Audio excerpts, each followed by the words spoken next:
Hello and welcome to this short video guide from BadgerBrook.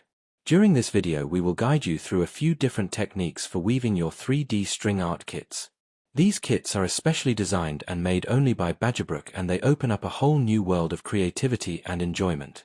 Our 3D string art kits are available in a whole range of different shapes and sizes and can be purchased direct from us by contacting us at BadgerBrook.Dreams at gmail.com, or you can purchase them directly from BadgerBrook.Etsy.com.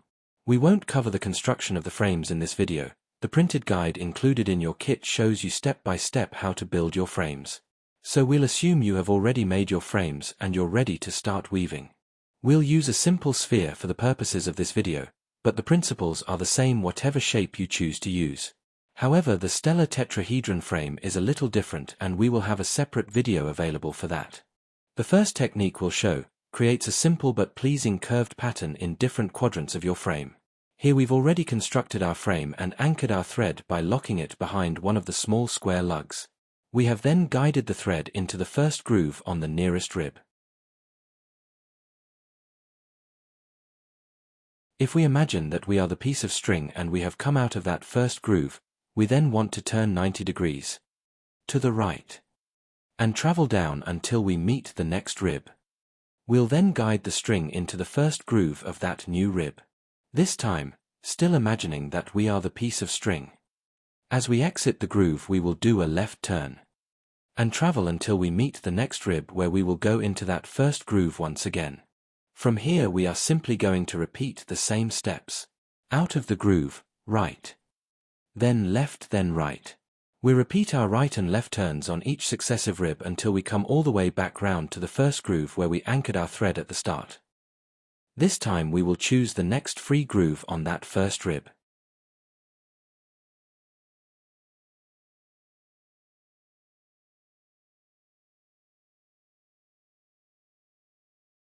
Now we simply need to follow exactly the same path as before. Right, then left, then right again.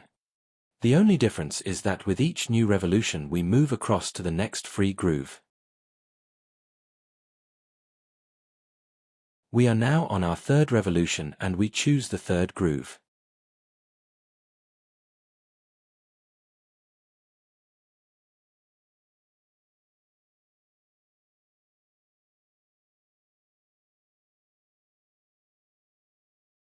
Keep following the same path and moving across one groove each time.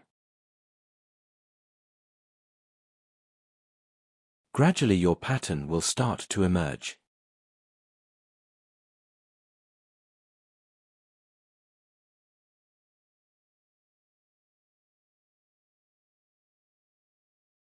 After a while and a few more revolutions, you will start to see a curve being created by all the straight threads you've placed. As you continue to weave your pattern, it's important to keep tension in your thread. Ideally, it should be quite taut. Don't pull it so hard that you risk snapping your thread, but pull it tight enough so that you can get a little tune out of your thread as though it were a guitar string.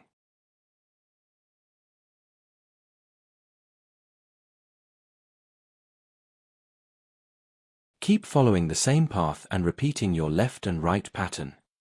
Eventually, you will run out of grooves on the ribs that you have been working on.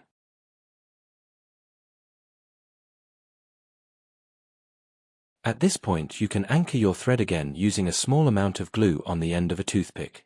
Once secure, you can either guide your thread to a new rib or you can cut and re-anchor your thread, ready to start the process again. At this point, it's always good to check what you have done so far and ensure that all of your threads are nicely lined up in a consistent pattern.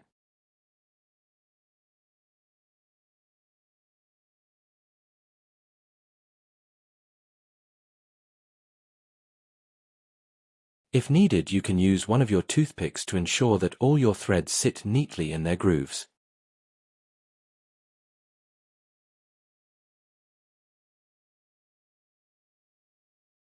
Now we are going to repeat the whole process, starting again on a new unused rib. You can choose to continue with the same color or change your thread to add some variety. Keep repeating the process until you are happy with your pattern.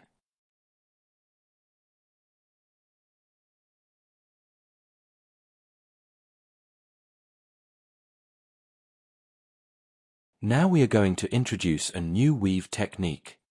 And this one starts before you have finished constructing your frame. We start with one of the full shapes. Again, here we are going to start with the circle, and we begin by anchoring our thread. You could start anywhere on the circle, but it's easiest to start with a groove next to the square holes. With our thread firmly anchored in the first groove to the left of our square holes, we guide our thread to the opposite side of the circle and place it in the first groove to the right of the holes on the opposite side. Now we wrap our thread around the frame again and place it in the next available groove to the left of our anchor point. Continue to wrap your thread around the frame, pulling it down and into the groove to the right.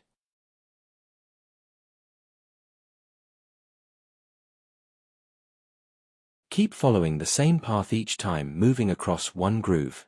Continue doing this until you reach the next set of square holes. At this point, it's important to miss the grooves that are directly in line with the square holes. We need to ensure that the thread does not go over these square holes, as this would make constructing the rest of our frame very difficult, if not impossible. After you have missed a groove on both sides of your circle, continue wrapping your thread around your frame until you have completed the full circle.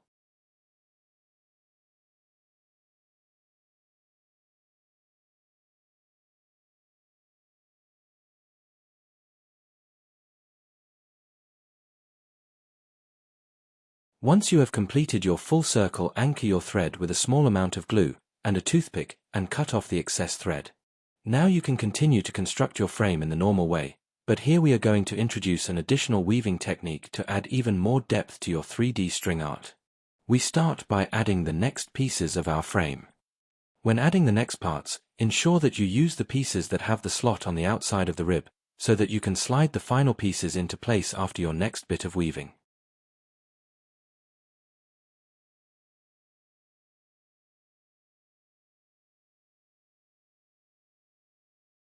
We start once again by anchoring our thread in the first groove of one of the new pieces of frame. We then wrap our thread around that piece and place it in the first groove on the opposite side. Wrap it under the frame and back round to the opposite side again. As with previous techniques, we move to the next available groove.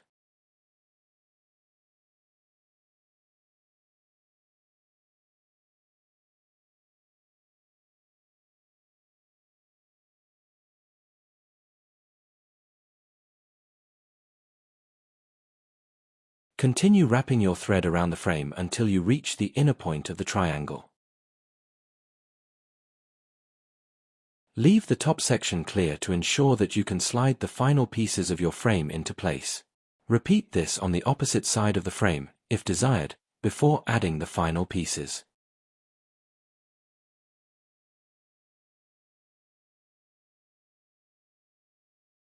Now that we have added the last bits of our frame, we can start with the main weaving technique that we showed at the start of the video.